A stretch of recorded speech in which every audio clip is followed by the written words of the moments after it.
Sorry friends, तो बहुत बहुत स्वागत करता हूं आपके अपने YouTube channel SP education and tricks पर। फ्रेंड्स, आज की वीडियो में देखेंगे फिगर ऑफ स्पीच, और इसमें हम देखेंगे सबसे most important figure of speech को, और बहुत ही इजीली एकदम शॉर्ट ट्रिक से इसको हम याद करना यहाँ पे सीखेंगे, और कौन से इंपॉर्टेंट है फिगर ऑफ स्पीच उसको यहाँ पे इस वीडियो में देखने वाले हैं, और बहुत ही ईजिली इसको पूरा हम आसान तरीके से सीख लेंगे। और यह हमारे बोर्ड एग्जाम में 4 नंबर का पूछता है, तो बहुत ही ईजिली हम इसे क्लियर करेंगे। तो बस वीडियो को एंड तक देखिएगा, और चैनल पर नए हैं तो सब्सक्राइब जरूर से कर लीजिएगा, और साथ में जो नोटिफिकेशन है उसे भी आप जरूर से प्रेस कर दीजिएगा।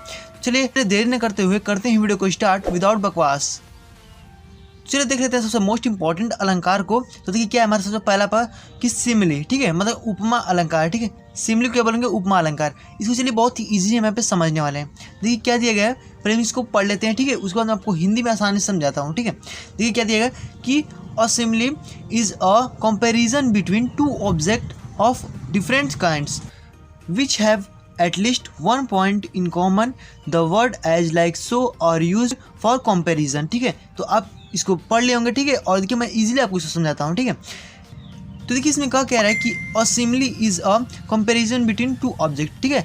यह जो हमारा उपमा अलंकार है वो दो विभिन्न वस्तुओं की तुलना करता है, ठीक है। देखिए उसके बाद क्या बोल रहा है कि which have at least one point in common, ठीक है।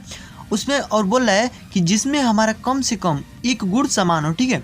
जैसे कि अब यहाँ पे दिया गया हमारा वर्ड एज लाइक और सो, मतलब कि एज लाइक और सो, ठीक है, तीनों में से आर यूज्ड फॉर कंपैरिजन, ठीक है। मतलब कि इन शब्दों का प्रयोग जो कि समानता व्यक्त करने के लिए होता है, मतलब कि जिन सेंटेंस में हमारा इन शब्दों का प्रयोग होगा उसी को हम क्या बोलेंगे? उपमा अलंकार बोलेंगे, मतलब सिमिली बोलेंगे। मतलब कि ये हमारा एज लाइक सो जिस भी सेंटेंस में होगा उसे हम क्या बोलेंगे? सिमिली बोलेंगे, या फिर उपमा अलंकार बोलेंगे। चलिए एग्जांपल्स को देखते हैं और आसानी से इसको समझते हैं, ठीक है। देखिए क्या है हमारा कि the world is like a stage, ठीक है, मतलब कि जो संसार है हमारा एक स्टेज के समान है, ठीक है। मतलब कि लाइक इसमें हमारा आया ना, यहाँ पे हमारा लाइक आ गया, तो क्या हो गया हमारा? यह हमारा हो गया उपमा अलंकार, ठीक है।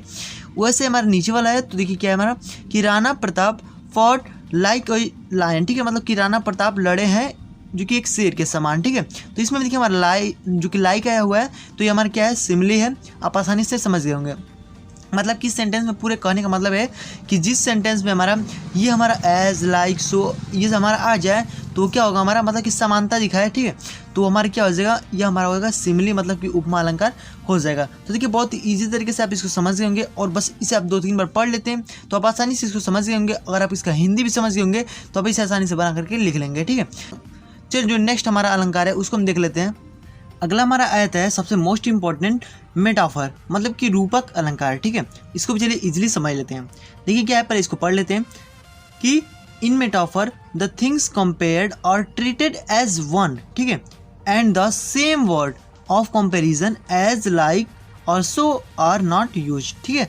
इसमें कहने का मतलब क्या है उसको आप समझ लीजिए कि in metaphor the things compared are treated as one, ठीक है। इसका मतलब कहने का मतलब ये है कि रूपक अलंकार में तुलना की जाने वाली बातों को एक मान लिया जाता है, ठीक है, मतलब कि एक मतलब कि वन मान लिया जाता है, ठीक है। ये वन है हमारा कि इसमें देखिए कोई भी तुलना की जाने वाली बातों को एक मान लिया जाता है। और उसके बाद क्या है कि द सेम वर्ड कंपैरिजन, ठीक है, मतलब कि तथा तुलना प्रकट करने वाले शब्दों जैसे कि हमारा एज लाइक आर सो, मतलब कि एज लाइक सो, ठीक है, आर नॉट यूज्ड, इनका प्रयोग हम चूँकि नहीं करते हैं। मतलब कि कोई भी सेंटेंस आ जाए तो इनका प्रयोग नहीं होता है। मतलब कि पूरा कहने का मतलब क्या है कि रूपक अलंकार में की जाने वाली बातों को एक मान लिया जाता है, और तथा तुलना प्रकट करने वाले शब्दों जैसे एज लाइक, ठीक है, अथवा सो का प्रयोग नहीं किया जाता है, ठीक है। आप आसानी से इसको समझ गए होंगे। देखिए अब क्या है हमारा, तो ये आप समझ गए होंगे। अब देखिए उदाहरण क्या है, मतलब कि इसमें क्या है हमारा कि एज लाइक और सो का प्रयोग हम इसमें नहीं करेंगे, मतलब सेंटेंसों में एज लाइक सो का प्रयोग नहीं होगा, बस यही आपको याद रखना है। तो इसमें क्या है हमारा, तो इसको आसानी से आप पकड़ सकते हैं। देखिए इसमें क्या है कि देखिए वही वाला उदाहरण है, एकदम वही वाला। देखिए the word is a stage, ठीक है, इसमें लाइक अ स्टेज था, इसमें क्या है हमारा the word is a stage, ठीक है, मतलब लाइक को हटा दिया गया। तो देखिए आप इजीली मतलब दोनों उदाहरण को याद कर सकते हैं। एक को याद कर लेंगे आसानी से, आपको दूसरा याद हो जाने वाला है, ठीक है। The word is a stage, ठीक है, बस इतना आपको करना है। और फिर दूसरे में क्या है कि Rana Pratap was a lion in the battle, मतलब कि राणा प्रताप क्या थे? मतलब कि जो हमारा युद्ध था उसमें जो कि शेर के समान थे, ठीक है, ठीक है। तो इसमें ये बोला गया है, तो देखिए ये है हमारा मेटाफर, ठीक है। तो इसमें क्या किया गया है कि एज लाइक सो का प्रयोग हम यहाँ पे नहीं करते हैं, ठीक है। और जो हमारा सिमिली था मतलब उपमा अलंकार था, उसमें हम क्या करते थे, एज लाइक सो का हम यहाँ पे प्रयोग करते थे। तो आई होप ये दोनों आपको आसानी से समझ में आ गया होगा। अब चलिए हमारा नेक्स्ट जो है उसको हम देख लेते हैं। तो ये अगला है हमारा पर्सनिफिकेशन, मतलब कि मानवीकरण। ठीक है, इसको चलिए इजीली हम यहाँ पे समझ लेते हैं। तो इसमें क्या बोला गया है कि in personification lifeless object and abstract, मतलब लाइफलेस मतलब कि जो निर्जीव हो, ठीक है, ऑब्जेक्ट एंड ऑब्स्ट्रैक्ट। उसके बाद क्या बोला गया है कि ideas are thought of person having life. इसका मतलब क्या है, इसको आप समझिए कि इसमें क्या बोला गया है कि इस अलंकार में, मतलब इन पर्सनिफिकेशन, इस अलंकार में निर्जीव वस्तु, ठीक है, मतलब कि जो कि लाइफलेस है, निर्जीव है, ठीक है, निर्जीव वस्तुओं तथा भाव को सजीव मानकर व्यक्ति के रूप में वर्णन किया जाता है, मतलब कि एक पर्सन के रूप में वर्णन किया जाता है। मतलब कोई भी निर्जीव मान लीजिए हमारी चीज़ है, उसको हम व्यक्ति मानकर, मतलब कि जैसे व्यक्ति तो सजीव होता है वैसे हम उसको व्यक्ति मानकर उसका वर्णन करते हैं। ठीक है, तो उसी को हम यहाँ पे बोल रहे हैं पर्सनिफिकेशन। एग्जाम्पल जब आप देखेंगे तो आप आसानी से इसको समझ जाएंगे। चलिए देखते हैं एग्जाम्पल्स। तो देखिए एग्जाम्पल्स क्या है कि लव इज़ ब्लाइंड। क्या है, लव अंधा होता है, मतलब कि जो हमारा प्यार है वो अंधा होता है। देखिए इसको माना गया, मतलब कि ये निर्जीव है, लव तो हमारा निर्जीव है, लेकिन इसको बोला गया है कि ब्लाइंड, लव अंधा होता है। तो लव कभी अंधा हो सकता है, नहीं हो सकता है ना, मतलब कि इसको निर्जीव को हम क्या मान रहे हैं, सजीव मान रहे हैं। ठीक है, वही इसका सजीव मानकर उसका वर्णन कर रहे हैं, तो उसी को क्या बोलते हैं, पर्सनिफिकेशन।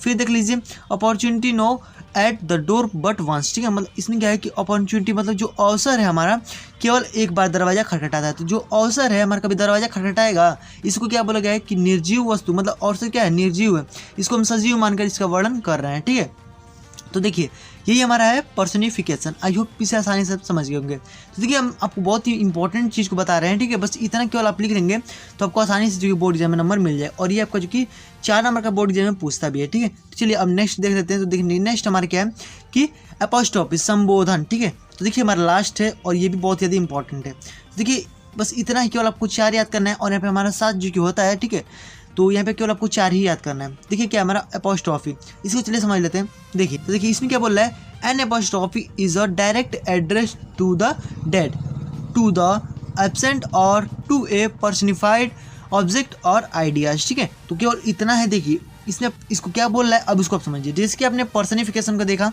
ठीक है, एकदम सेम वैसे भी यही वाला भी है। ठीक है, इसमें क्या बोला है कि एन एपोस्ट्रोफी मतलब कि वो अलंकार, ठीक है, जिसमें मृत अनुपस्थित, मतलब कि जो मरे हुए हैं या फिर कोई अनुपस्थित, ठीक है, मरे हुए ले लीजिए या फिर अनुपस्थित, ठीक है, अनुपस्थित या मानवीकरण किए हुए। ठीक है, जैसे कि मानवीकरण अभी हमने देखा, जैसे कि हमने किसी भी निर्जीव वस्तु को मान करके उसको तुलना कर रहे थे, वैसे हमारी ये है। तो मानवीकरण किए हुए पदार्थों या विचारों का संबोधन किया जाता है, बस इसी में वो भी वही वाला है। ठीक है, मतलब कि इसमें किसी मृत या फिर अनुपस्थित या फिर मानवीकरण किए हुए पदार्थों या विचारों को संबोधन, ठीक है, संबोधित किया जाता है या फिर संबोधन के रूप में किया जाता है।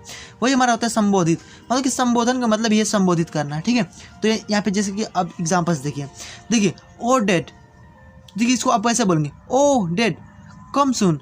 जैसे कि क्या दिया गया, ओ डेड मर गया है, कम सून वो आएगा, मतलब कि जल्द ही आएगा। ठीक है, तो अब देखिए जो मरा हुआ है वो कभी आएगा, तो देखिए इसमें ऐसे ही इसको मतलब कि संबोधित किया गया है। ठीक है, ओ डेड कम सून। अब वैसे हमारी ये वाला है, O liberty why are you so dear. ठीक है, तो ऐसे ही जो कि हमारा संबोधन किया जाता है। ठीक है, किसी दूसरे को, मतलब कि जैसे मृत हो, अनुपस्थित हो या फिर मानवीकरण हो, उसको एक संबोधित करते हैं, पदार्थों या विचारों को संबोधित करते हैं। ठीक है, तो आई होप ये चारों आप समझ गए होंगे, और इन्हीं को बस केवल आपको याद करना है बोर्ड एग्जाम के लिए, और आपको कोई भी फालतू याद करने की जरूरत नहीं है। ठीक है, तो ये बहुत ही इंपॉर्टेंट था जो कि मैंने आपको बता दिया, और बोर्ड एग्जाम में आपके 4 नंबर पूछता है और आप इसे आसानी से लिख लेंगे। ठीक है, तो फ्रेंड्स आई होप कि आपको हमारे वीडियो पसंद आया होगा। पसंद तो लाइक कीजिएगा और अपने दोस्तों में जरूर से शेयर कर दीजिएगा, ताकि सभी लोग इसको आसान तरीके से पढ़ सकें।